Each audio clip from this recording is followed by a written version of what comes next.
Hello, hello, hello. Welcome to another episode of Diary of a Professional. This is Ashley, It's Lou. and we have the lovely Shameka Brown with us today to discuss all about Parent on Purpose.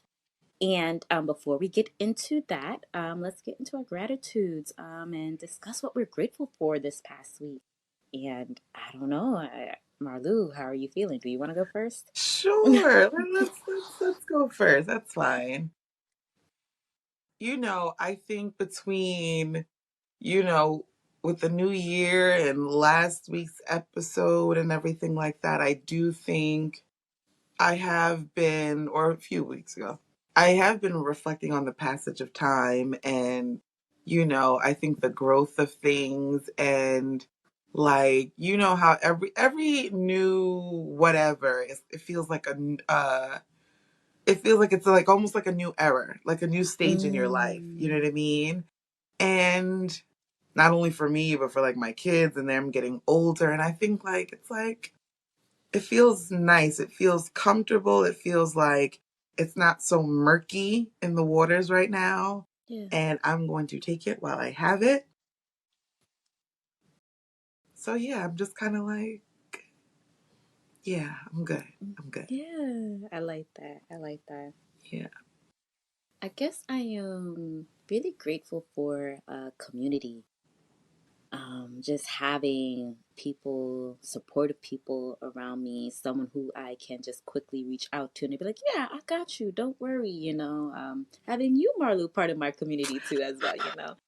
But I I'm just was kind of grateful for the support I do have around me because it's been a rough few months. So I'm grateful for that. So yes.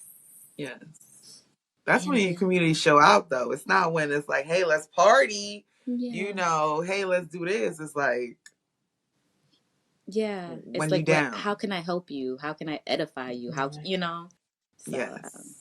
The things I, that I'm don't make the Instagram highlight reel. it Yeah. exactly. Yeah. Hmm. Exactly. So tell us, Shamika, what are you grateful for? I would almost kind of combine the both of what you said. I think this week for me, I'm grateful for new beginnings. And I know we said it's a new year and it's all of that, but actually, when you're intentionally making sure that each week of this new year is more uplifting and more encouraging, and you're taking those steps for Mm, self first, right?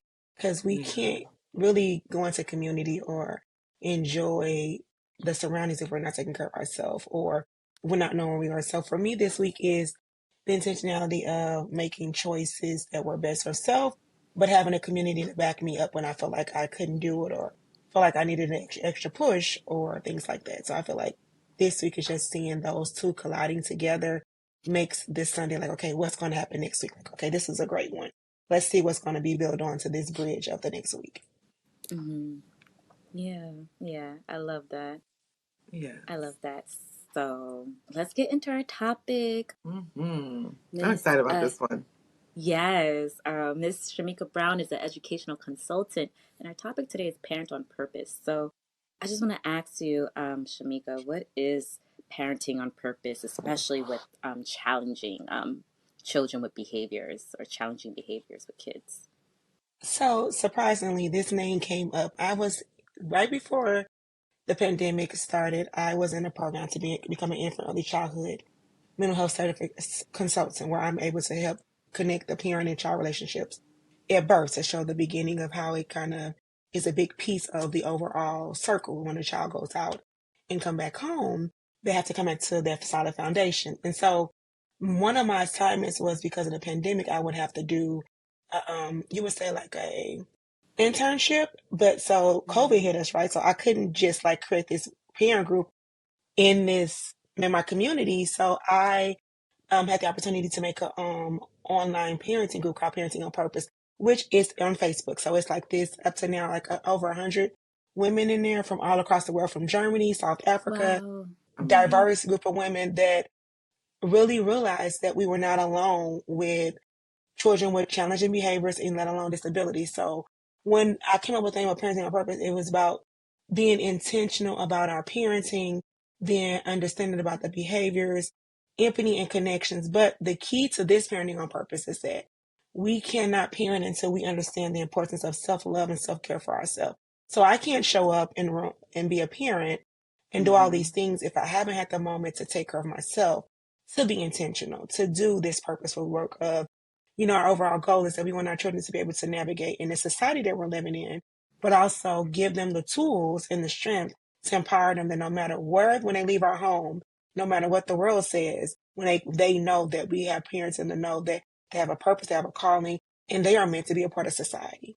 And so, Mm. but when it comes to challenging behaviors, it's another level, right? Because what the world sees as a challenging behavior, we see as a unique strength that our child has gravitated or that was birthed into them, and helping them see that my behavior has a meaning. So it's a challenge to you, but it's actually my way of communicating to you what I need or how to address me or how to accept me. So that's where it came from, Parent on Purpose, because we have to be able to know what that looks like before we send our children out into this world to Mm. interact with anyone else. Yeah. Yes, I agree. During the toddler years is usually when, those certain milestones that we see, whether it's words, talking, grass, whatever, you know, um, that we expect to see. But how do you navigate, or how should we navigate when you start to see, signs of, certain delays or issues such as, autism? I'm gonna say it from a parent aspect of it because I am a Mm-hmm. mother of a child with a disability. But so before my son is 9 now. So I've been in the field of special education for over, almost, my daughter will be 18 this year. So Ooh, that's a yeah, I gap, know. honey. Yeah, I have a 17-year-old girl, a 13, my middle child will be 13 on Saturday. Okay, And okay, then my last one will be 9 in February. okay. So I would say this first before we get into that. As a parent, do not, when you see a delay, do not take it personal, because that's our, like, what did I not do? Why are they not doing that? Is it in my, like, don't start there. But a couple of things. Early observation, when you see it, openly communicate with your pediatrician, right? And let them know, Mm-hmm. hey, and when you do the screenings, sometimes it doesn't look like, oh yeah, they do that, or we just say things and then it's like, wait a minute, they're not doing that. So in that process, when we do these screenings, we're in WIC offices, we're in doctor's offices, and it hit us like, man, they supposed to be doing that? Are you sure? So we have these emotions, right? Accept those emotions, humble ourselves and tell a doctor, no, I'm not seeing that. And then complete that, and then the doctor's going to make a referral to your early intervention services, whatever that is in your state, based on, and then allow that process to begin. Now, in Illinois, so I used to be a service coordinator, and I'm a developmental therapist in early intervention, and I've done the autism diagnostic process, so I've done a lot of this work. Yeah. And Yeah. but as a parent, I'm thinking from the parent aspect of it right now, it hurts to think that I not take my vitamins, or if I did not know I was pregnant this early on and I was still drinking, or all these stories we tell ourselves. Let the stories go. Let the stories go, and do the observation. Tell your story when they're asking you questions in your process. Answer the questions with all honesty, because this is the way where it helps us realize that when we start now, that they're able to navigate when they get to 5. Like 0 to 3 is a big foundational piece of Crucial. your child's crucial. So take the support, enjoy this, and because guess what's happening? You're getting a support network system. You're getting coaching. They're going to help you learn how to navigate, but also your voice is the voice that your child needs to tell them no, because every child that may have autism or any diagnosis does not have the same characteristics, the same. There's no look, right? You can't look at a child and say, "Oh, they got this." There is no look. There's no. So Mm-mm. be honest and go through the process. While you're going through, you learn, educate yourself too, because you're going to be that voice when you leave any meeting and go into the world. You're going to be the one. So educate yourself, communicate how you're feeling, create a structured environment, and be an advocate for your child. That's the process you I have to will start. say, from a personal experience, I also, had to go through that process. And as a parent, you have to get out your own feelings. You really Yeah. do.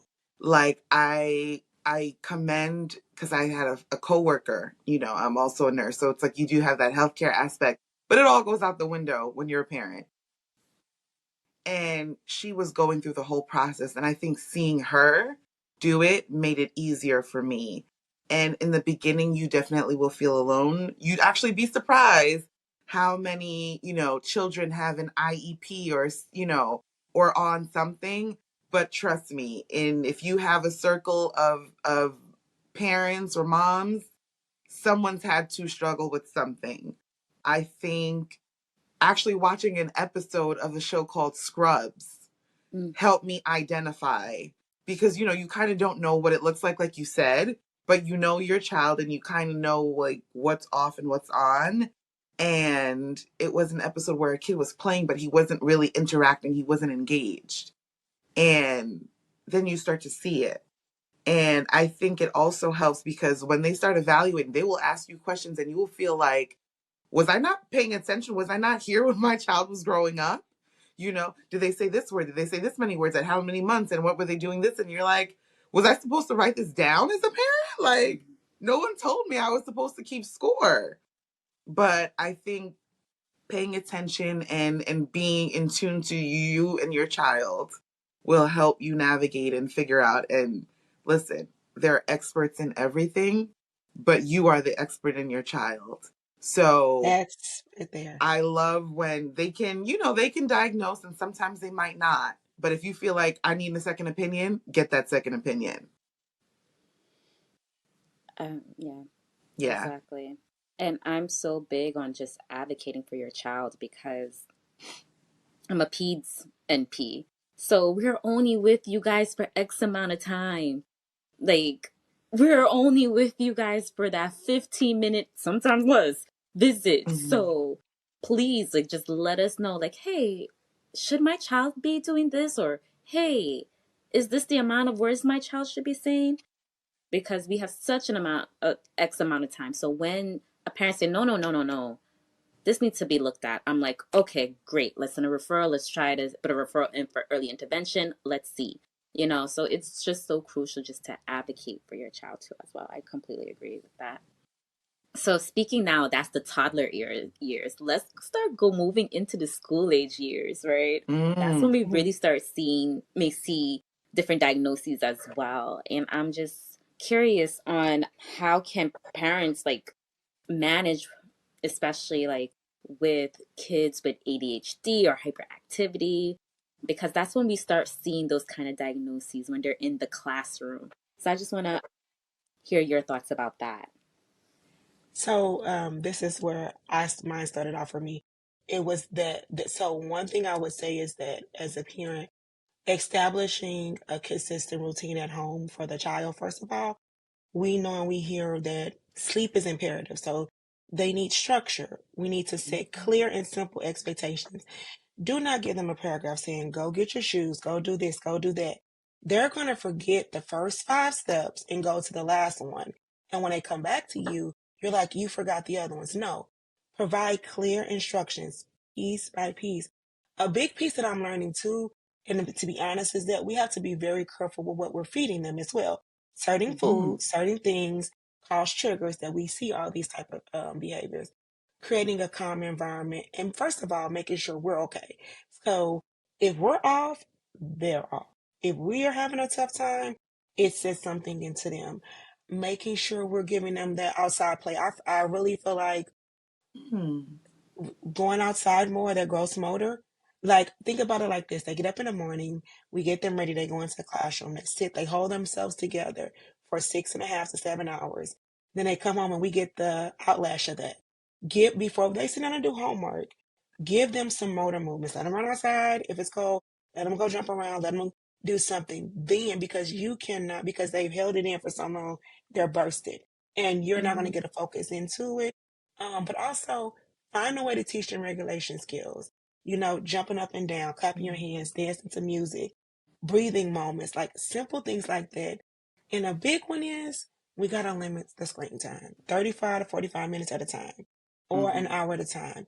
And then help them Because remember, there are little people in this big world. At this age, they're doing homework. They got checklists. They got all these things. Help them create a calendar, a visual schedule, color code, put little things on the wall. But also, the biggest piece about it is model and teach patience. It's a two-way parallel process, and they're dealing with adults everywhere, whether they're at home with us, they're in the classroom, they're on the bus. There is an adult that's interacting with them. And if they don't have what we have in us, then we should be able to teach our children, well, everybody's not going to say count to 3. So remember what I told you, when you feel overwhelmed, sit there, hold your hands together, and do 1, 2, 3. Breathe in and out until you feel yourself calm. It doesn't matter who's around you, or sitting in there tapping your feet and singing a song on the bus, finding a way to calm down, or doing deep squeezes to yourself on your legs while you're. Those are the things that we want to tell them begin to do. And after a while, if that does not work, sometimes it does, sometimes it don't. It is okay if at this age they may need medication. We have to let go of the stigmas and the things that Mm. we've been taught. Like, yeah, it's tough. Yeah, but guess what? We have to let our ego and pride go, because that child will miss out on. It'll start showing up in academics. So our first is as behavioral, and then their grades drop, and then they don't learn how to read, and they're not doing the math, and they're getting behind because they can't focus, and we're telling them to do this, and we're telling them to do that. If you've done 30 to 90 days of these different tips and there's no change, do not make your child suffer because we're so afraid to tell our family that our child is taking medication. It's nobody's business. Mm. It's Mm. nobody's business. It's nobody's business. You decide what's best for you and your child. And at the end of the day, when that child begin to be successful and can navigate and can clean their room without you having to do this, and can be able to answer a word problem or do math, that is what you're looking at. We are parenting on purpose children, not our community. Oof. Oh, Yes. that's Yes. a bar right there. Um, it was because I felt that one. I did. They're grown. That's not your responsibility. Your child is. I love that. Yeah. In leading into that with the behaviors and everything like that, you might know your child and what they need, but a lot of times they also face, with their behavioral issues, corporal punishment. You know what I mean? And and punishment, I think, in different ways, whether it's, even educators not fully understanding or being sensitive to issues, and they do face punishment and consequences in different ways. Because I want to say, I feel like when a child is not the norm, are they not able to fit into that box, they do find themselves getting into more trouble Yeah. because someone is not able to interpret what they're feeling or saying. And sometimes even the parent, and what advice do you give to help with disciplining the child, or, when they are being disciplined? So, one thing I've learned out of being a mom almost 18 years, Mm-hmm. this is what discipline, root word is discipleship. And what did Jesus do with the 12 disciples? He taught them. Did he whoop them? No. How did he No. teach them? In parables and stories and lessons. So, the key that we have to realize is corporal punishment. You're gonna whoop them, right? So then when they get out into the world, and a police officer pull them over and ask them a question and ask them a thing, and they don't want to follow the direction, and then we see the hitting, we see the beating, we see all these other things, we see the timeouts, we see no recess. All of those things is not a teachable moment. It's Mm. not. You're not teaching. And the thing about it is, why is this behavior happening?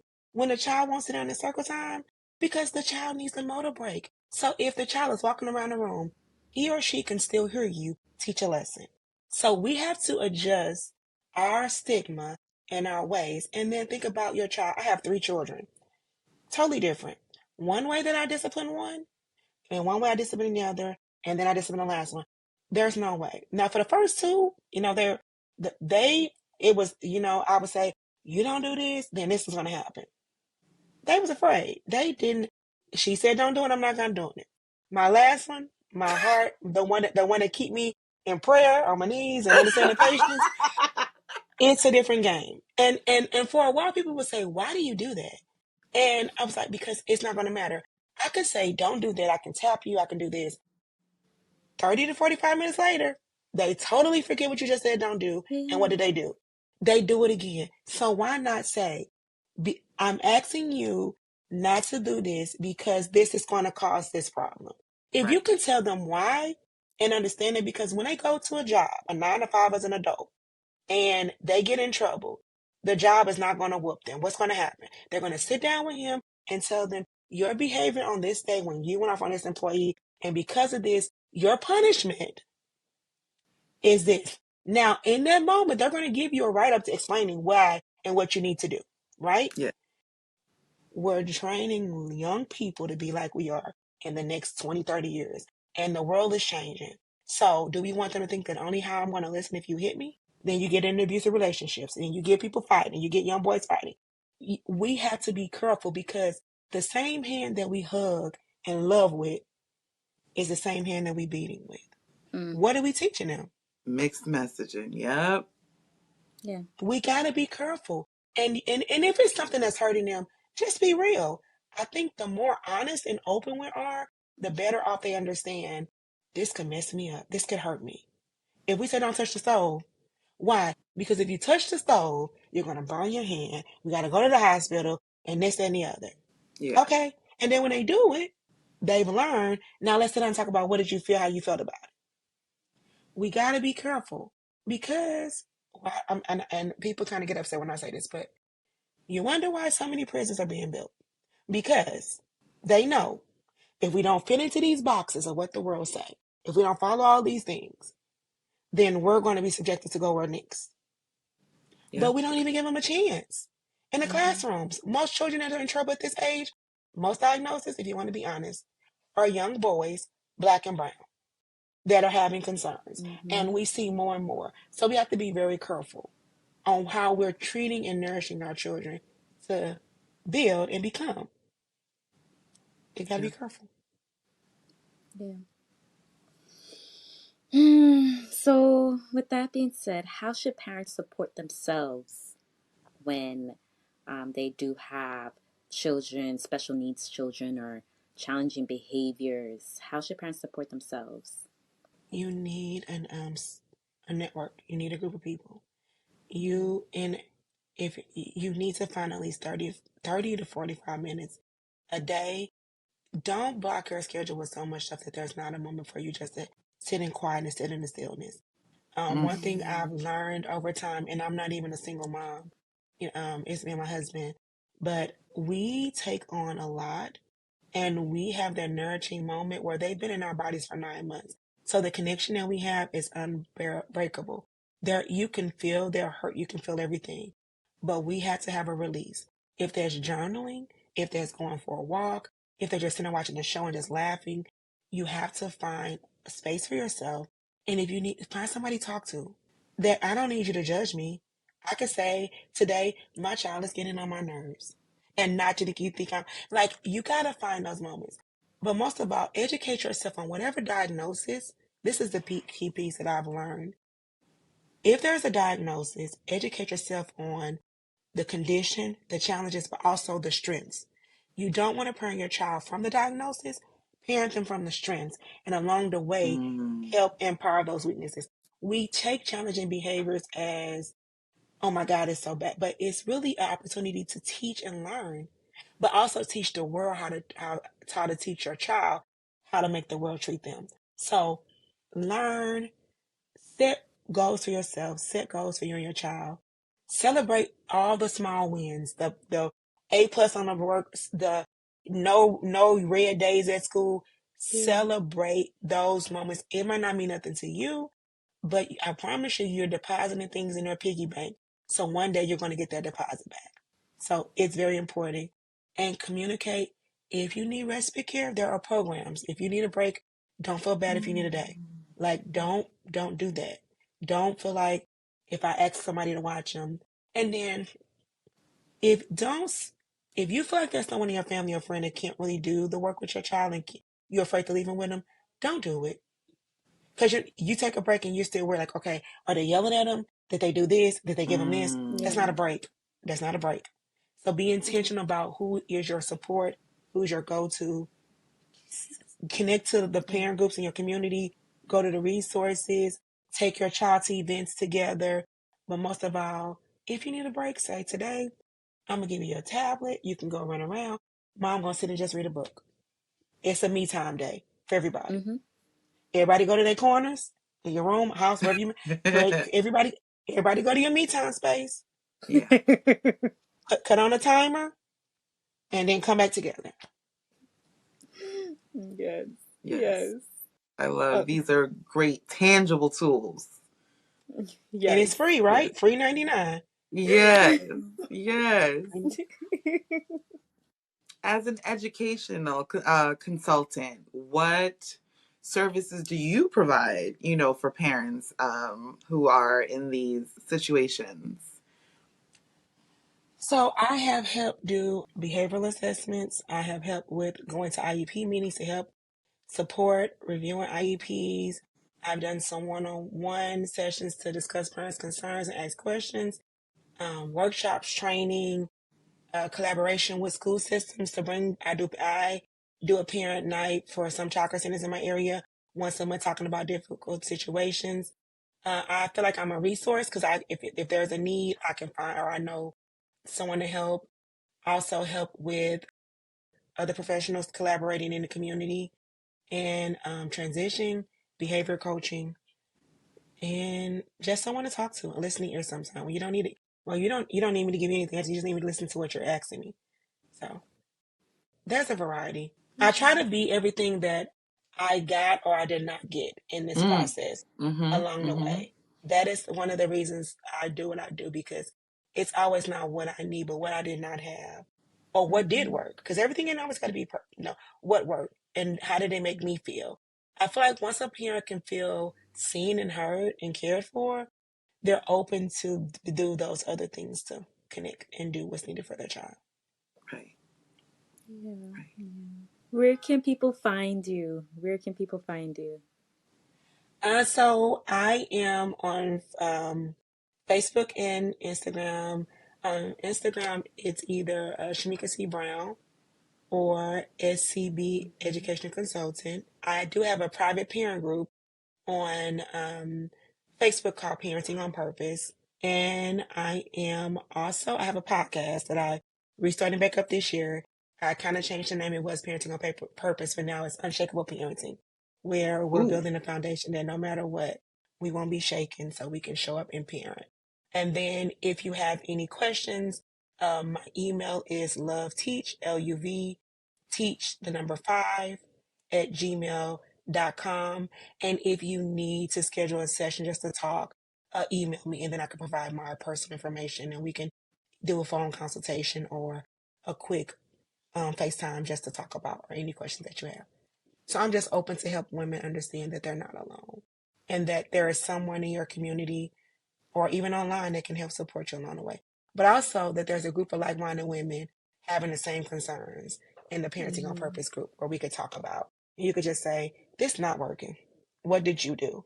And it's private, so it's just women talking with no judgment. There's standards and guidelines that have to be followed. So just make sure everyone's voice is heard. Yes. That is, I think, especially, as time progresses, there is more understanding, more research, more information out there. So that people, parents should take advantage of. Like, it's free. Even if you don't have insurance, it is state mandated. Like know that, yes, you'll have to It put in the is. time, but it's not like you're coming out of pocket for a lot of these things, whether you have like insurance, no insurance, the worst insurance, Yeah. it's there. And So and tap it's in your in. home. You don't have to Yeah. take your child out. They come into your home. Yeah. Mm-hmm. And literally it's a plus. Like I said, I'm a DT, so I have the opportunity to go into homes and just support families. Yeah. And it's amazing. Even online. In our area, we do it Yes. online too. So there's two options. And you're just sitting there, you're getting someone to navigate with you. And as if you go through the process, somebody Yes. supporting.